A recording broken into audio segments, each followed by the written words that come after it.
Hi, my name's Dennis Reed. I'm co-owner of ArtCheck Art Supplies, an art supply store in Dieppe, New Brunswick. Today we're going to talk about painting knives.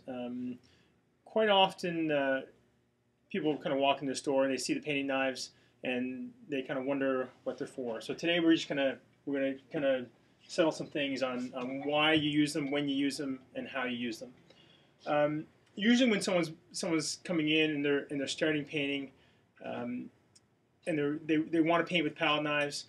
Typically, we suggest about 3 different palette knives. If you look on the display behind me, there's a variety of sizes, from the really, really small to the very large.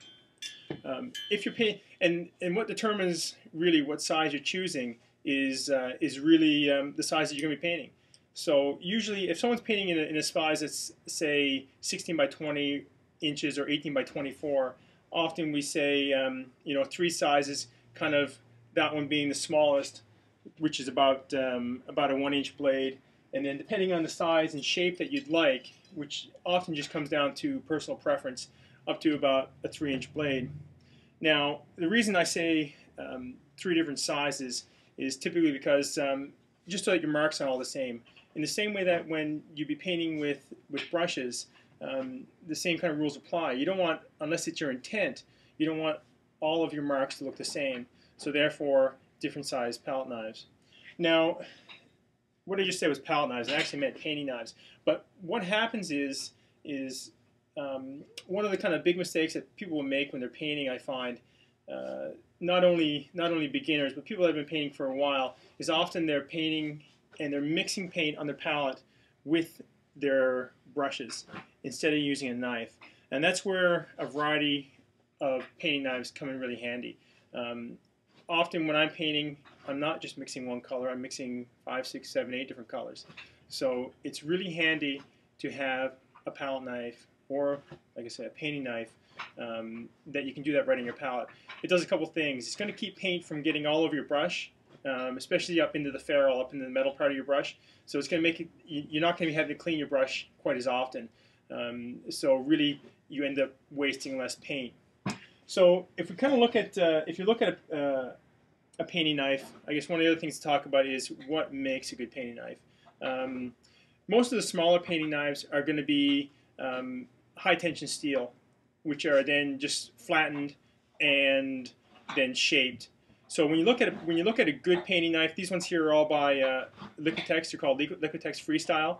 And once again, they do like a small size and then a larger size for big paintings.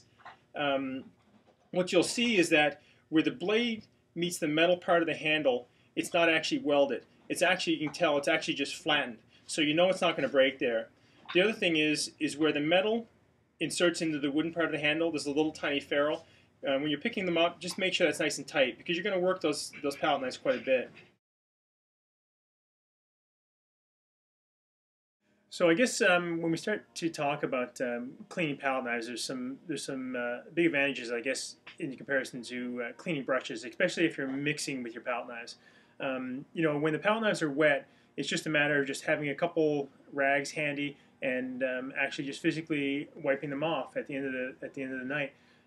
However, with the metal palette knives, if you have gone and left them and they have dried overnight, then really, to have a razor blade or a Stanley chisel, it's really going to do the job. You're simply left with just putting it down on the table and pulling back on your palette knife, and it's clean.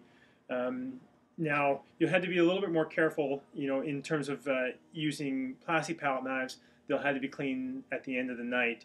Otherwise, you're going to have a hard time with those. I think the thing to remember is, you're going to get a lot of years out of a really good palette knife or painting knife. What you'll find is when you're looking at palette knives or painting knives, they should have a good bit of flex in them because it is a high tension steel. They should want to come back to the original shape, but they shouldn't be so loose that they're going to flop around. You have to remember that you're going to want to be able to, if you're painting with it, you're going to want to have control. You don't want to just press on it and have it just kind of flop over. So I guess that kind of wraps it up. We talked a little bit about cleaning your palette knives, choosing a palette knife, and just different sizes and different styles of palette knives. So if you have any other questions or any comments on this little podcast, you can contact us at shop@artshack.ca, or you can check us out online at www.artshack.ca. Thanks for tuning in.